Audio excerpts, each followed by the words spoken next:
नमस्कार, स्वागत है आप सबका दीदी अरुण प्रभा पर।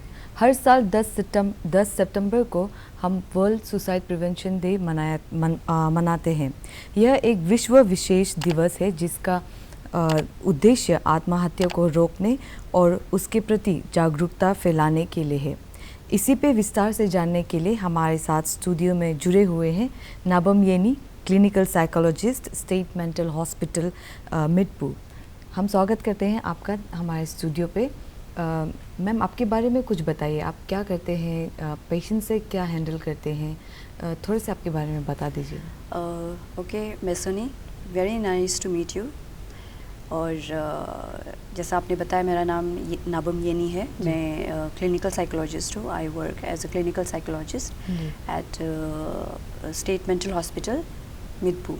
हमारे अरुणाचल प्रदेश में एक ही स्टेट का एक ही मेंटल हॉस्पिटल है जहाँ पे specialised cases mental health disorder से रिलेटेड जो भी केसेस होते हैं वहाँ पे देखते हैं। साइकेट्रिस्ट से, साइकेट्रिक सोशल वर्कर्स है and counsellors and clinical psychologists हैं। जी, इस मुद्दे पे बात किया जाए तो ये वर्ल्ड सुसाइड प्रिवेंशन डे है, हम इसे मनाते क्यों हैं?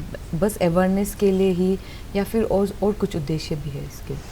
वर्ल्ड सुसाइड प्रिवेंशन डे जो है, इस बार का जो थीम है वो है क्रिएटिंग होप थ्रू एक्शन। 2021 से लेकर 2023 तक हमारा थीम इस बार वर्ल्ड सुसाइड प्रिवेंशन डे के लिए वही है। उम्मीद जगाना कि आप you will have to take action. सिर्फ आप एक्सप्रेस करने से या आप उनके बारे में बात करने से या जस्ट अवेयरनेस फैलाने से नहीं होगा। आपको एक्चुअली में एक्शन लेना है। You should know what to do, when to do and what to do. मतलब क्या आपको एक्शन लेना है। जैसे कि एक सिंपल सा चीज़, हमें भूख लग रहा है तो हम खाना खाने के लिए किचन पहुंचते हैं या डाइनिंग टेबल पे जाते हैं। That is an action. उसके बाद हम लोग खाना निकाल के खा लेते हैं। That is an action that we are actually doing.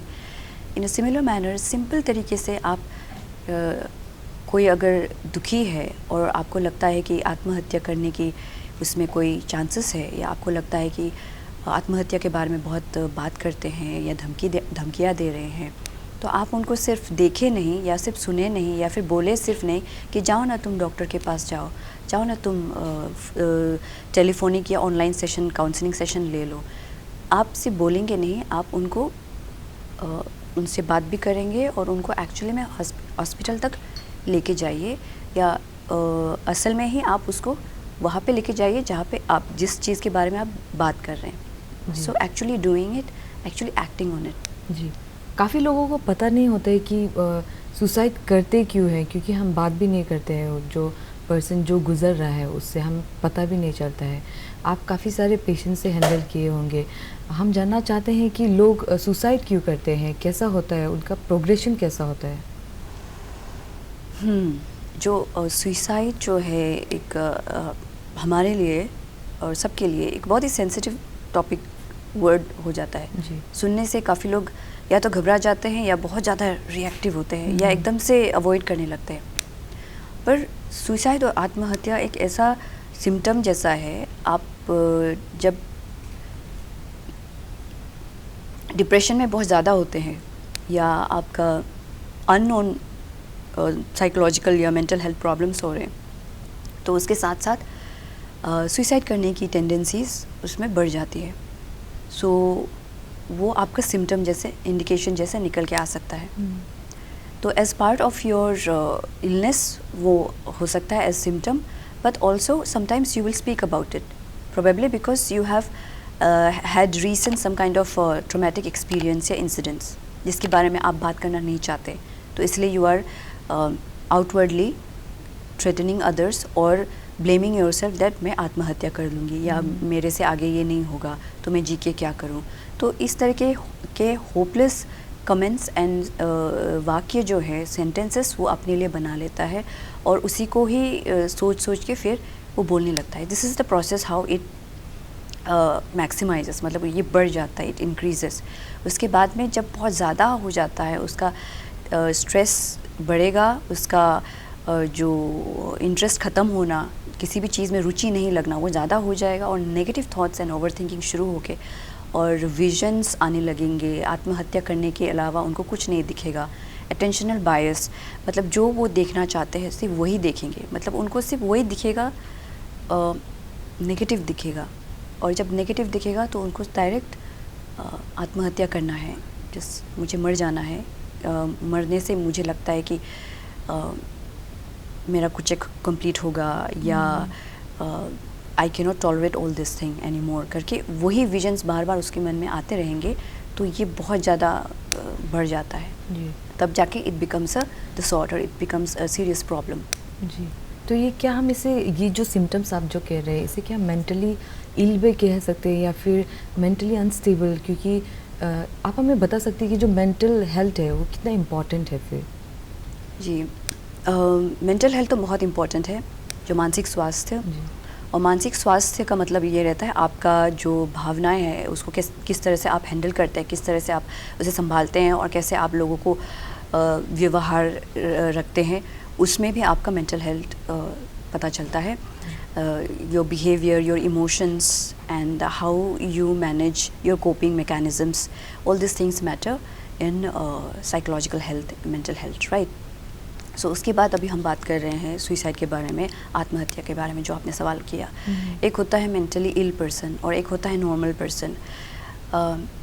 Mentally ill जो है उसमें कुछ कुछ बीमारियां हैं, कुछ कुछ साइकेट्रिक प्रॉब्लम या इलनेसेस है, मेंटल इलनेसेस है, जैसे कि साइकोसिस, जैसे कि स्किज़ोफ्रेनिया। तो उसमें सुइसाइडल टेंडेंसीज होते हैं। उनमें वन ऑफ द सिम्टम्स में आएंगे along with other symptoms having suicidal ideations, मतलब सुइसाइड या आत्महत्या के बारे में बार बार सोचते रहना, वही उनको दिखाई देगा। तो वही is one of the indication, is symptom. But इसके अलावा बहुत सारे सुइसाइड और आत्महत्या के नंबर्स ऑफ केसेस पाए गए हैं जो लोग नॉर्मल है, जो लोग मेंटली इल नहीं है। That is probably because of, हाँ, नॉर्मल होके भी सुइसाइड करते हैं। उनमें क्या होता है कि it is because of their personality traits, जैसे कि उनका बहुत ही इम्पल्सिव होते हैं वो लोग, एकदम से उनका कंट्रोल, जो सेल्फ कंट्रोल है वो ठीक नहीं है ज़्यादा, तो इम्पल्सिव बहुत ज़्यादा होते हैं। कुछ भी चीज़ मूड एकदम से चेंज हो जाता है, सडनली चेंज होगा, और जब चेंज होगा बहुत ड्रास्टिक चेंज होगा एंड देन इम्पल्सिव होगा।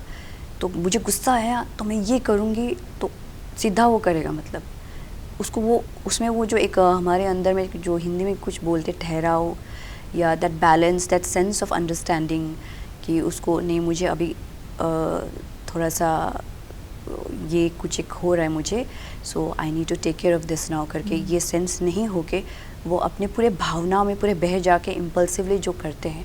सो those are normal people sometimes. So उन लोगों में भी आत्महत्या केसेस बहुत ज़्यादा है जो एक्चुअली में अटेम्प्ट, जो सुइसाइड, कंप्लीट सुइसाइड करते हैं।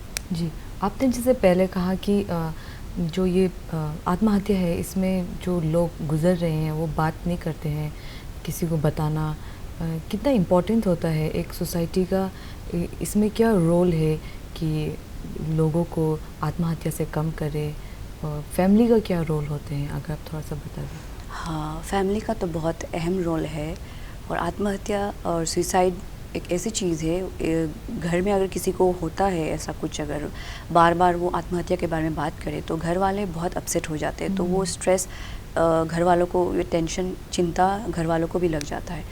तो उसमें एक बहुत ही चिंतित भरा माहौल, एनवायरनमेंट क्रिएट हो जाता है।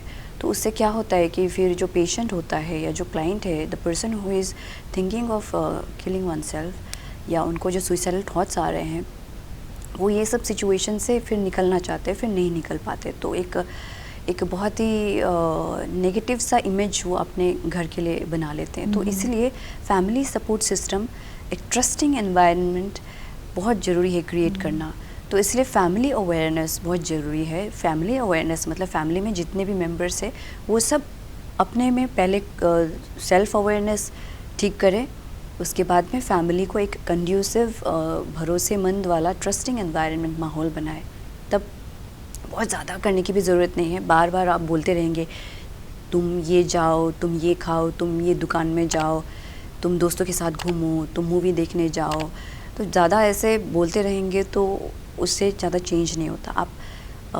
आपका माहौल में अगर दिखेगा आप ठीक हैं and you are aware and घर का माहौल बिल्कुल सपोर्टिव है, देन दैट पर्सन में कंट्रोल हिमसेल्फ, उसका जो सेल्फ कंट्रोल है वो इम्प्रूव हो सकता है। तो फैमिली का बहुत इम्पोर्टेंट रोल है इसमें। और जैसे कि आपने कहा कि सोसाइटी का क्या रोल है, सोसाइटी का रोल मतलब क्योंकि ये सोशल सिचुएशन है तो इसके बारे में जानना और इसके बारे में बात करना बहुत ज़रूरी है। जैसा कि अभी I am doing this programme with you Miss Soni, so this programme is also very precious and valuable I think. तो जैसे आप बात कर रहे हैं, मैं बात कर रही हूँ, तो इस तरह से खुल के इसके बारे में डिस्कस करना, बात करना और इसको अंडरस्टैंड करना, आई थिंक वही सोशल रोल है।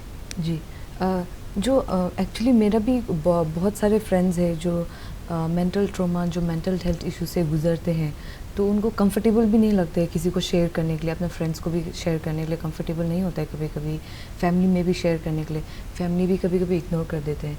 तो इसके चलते आप हमें बता सकते हैं कि हम किसे अप्रोच करना चाहिए अगर हमें ऐसे कुछ सुसाइड टेंडेंसी आ रहा है, मेंटल हेल्थ इशू है। अरुणाचल पे ईटानगर में कहाँ पे हम जाएं, किसको हम अप्रोच करेंगे? आप अगर ईटानगर में हैं तो आपका अगर आसपास में कोई है तो आप डॉक्टर के पास जा सकते हैं। सो आत्महत्या जैसे केसेस या जो सिचुएशन है उसमें आप जानते हैं कि it is a mental health issue, तो आप सबसे पहले स्टेट मेंटल हॉस्पिटल जो है मीरपुर, वहाँ पे उसको ले जा सकते हैं।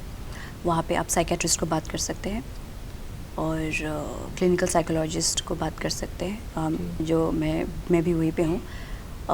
And there are Telemanas cell करके है जो टेलीफोनिक सेशंस या ऑनलाइन सेशंस देते हैं, तो वहाँ पे भी काउंसलिंग होता है।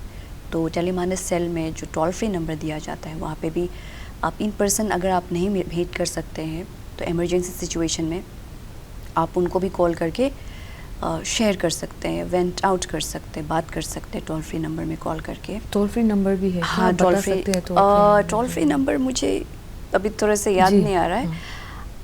आप एक बार थोड़ा सा प्लीज़ काइंडली चेक कर लीजिए।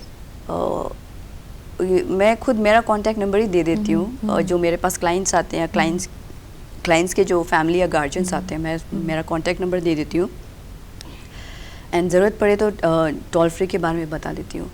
तो other than this psychiatric social workers भी है हमारे वहाँ पे जो फैमिली या सोशल सिचुएशन से उसके ऊपर वो देखते हैं, सेशंस लेते हैं। एंड हॉस्पिटल में है डॉक्टर्स के अलावा साइकेट्रिक नर्सेस है जो पेशेंट्स एडमिट होते हैं, उन इंडो पेशेंट्स जो है वो देखते हैं। तो है साइकेट्रिस्ट है, clinical psychologist, then PSW, psychiatric social workers, then psychiatric nurses. So in the hospital we are all there. So इसके अलावा आप ये तो हमारा हॉस्पिटल के बारे में हो गया। तो इसके अलावा भी अगर आपको कुछ हेजिटेशन है और आपको लगता है कि आप अस्पताल में नहीं आ सकते, तो आप जो सोशल मीडिया में या आप इंटरनेट में आप ऑनलाइन में भी आप अप्रोच कर सकते हैं। ऑनलाइन में भी आपको ये थेरेपिस्ट्स या काउंसलर या साइकोलॉजिस्ट्स मिल जाते हैं। इवन साइकेट्रिस्ट डॉक्टर्स भी आपको मिल जाएंगे अगर आप ऑनलाइन अपॉइंटमेंट्स बुकिंग करके, तो वो भी है। उसको पहले बात करना चाहिए because suicide is mental health problem. So mental health professional को बात करना आई थिंक ज़रूरी बन जाता है। हाँ जी। आप एक लोन स्टेट मेंटल हॉस्पिटल में काम करते हैं एज ए क्लिनिकल साइकोलॉजिस्ट। क्या आप हमें बता सकते हैं कि अरुणाचल का सिनेरियो कैसे है इस मेंटल हेल्थ को लेकर? अरुणाचल प्रदेश का सिनेरियो तो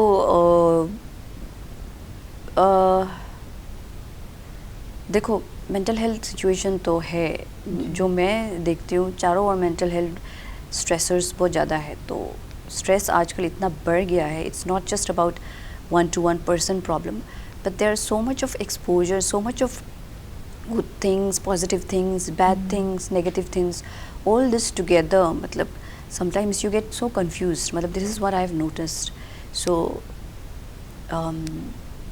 technological एडिक्शन भी बढ़ गया है आजकल.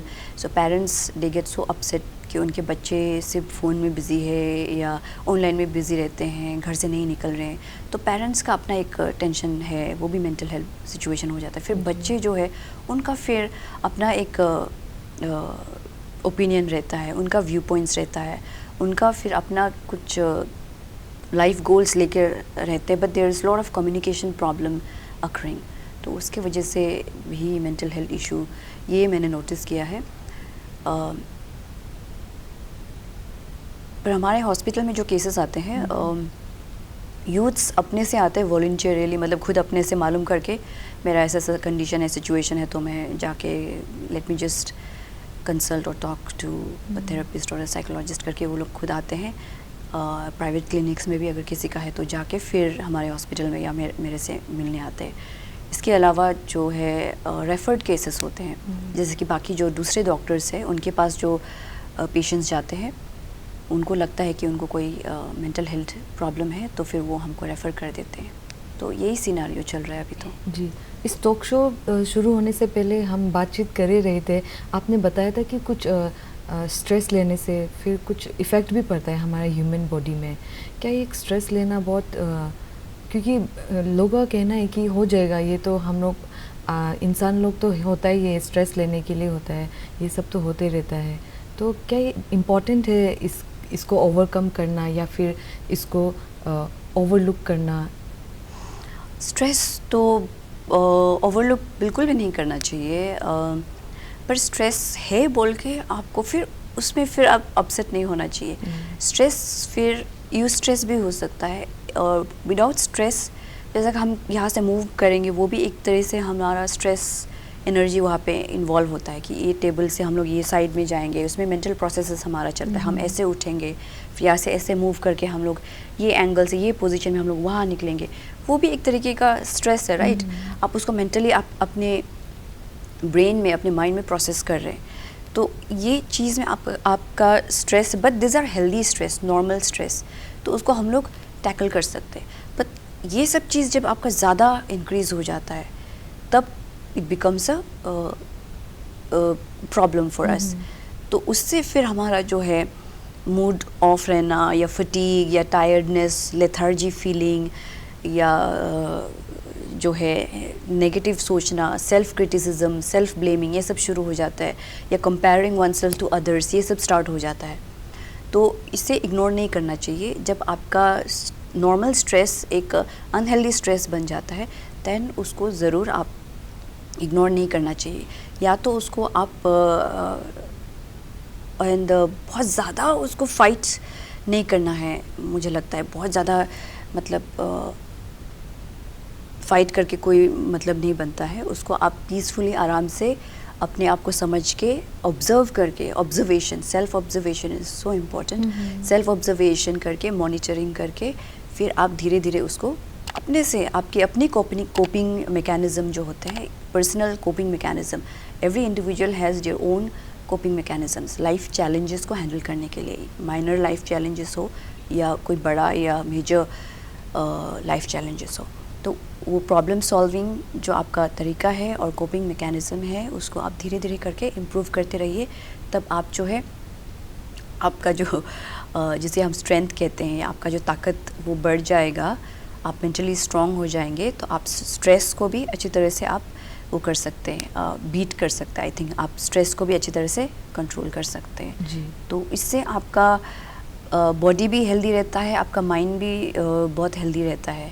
But it is a continuous process. कभी कभी आपका जो क्या बोलते हैं ग्राफ है, हमेशा मतलब हमेशा every day is not Sunday, right. तो कभी आपका ग्राफ ऊपर जाएगा, कभी नीचे जाएगा. तो आपका कितना हो रहा है वो आप देख के अपने आप को प्यार करते हुए, अपने आप को लाइक करते हुए आप उसको संभाल के कैरी ऑन करना चाहिए. जी. This is what I think. जी, आपने शुरुआत में जैसे कहा था कि आत्महत्या करते समय बहुत सारे नेगेटिव थॉट्स भी आते हैं. तो इस नेगेटिव थॉट्स को हम पॉजिटिव कैसे बनाएंगे? आप थोड़ा कुछ टिप्स दे देंगे? आत्महत्या करने से पहले आपका नेगेटिव थॉट्स शुरू होता है, ओवर थिंकिंग शुरू होता है.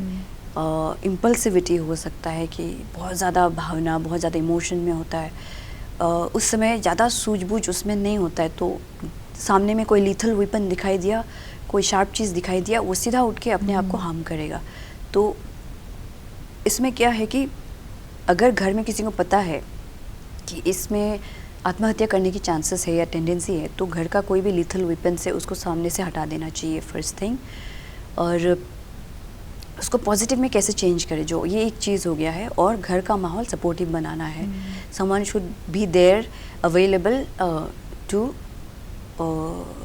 क्या बोलते हैं उसको, टैकल द सिचुएशन और take care of the situation. Alright.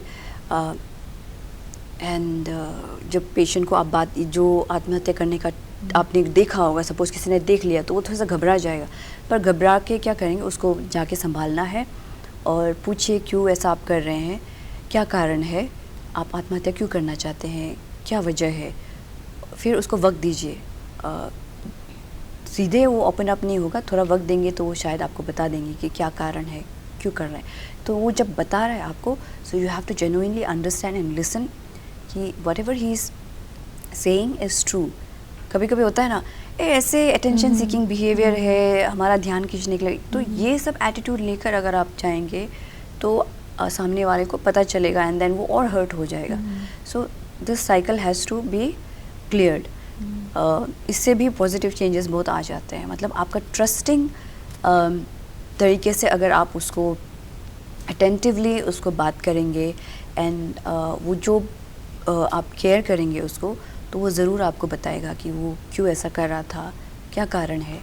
अगर अभी नहीं बता रहे तो कुछ दिनों बाद वो ज़रूर बताएगा। जी। हम इस वर्ल्ड प्रिवेंशन डे में जानना चाहते हैं कि हम ईटानगर में, अरुणाचल में हम कैसे सेलिब्रेट कर रहे हैं इस दिवस को।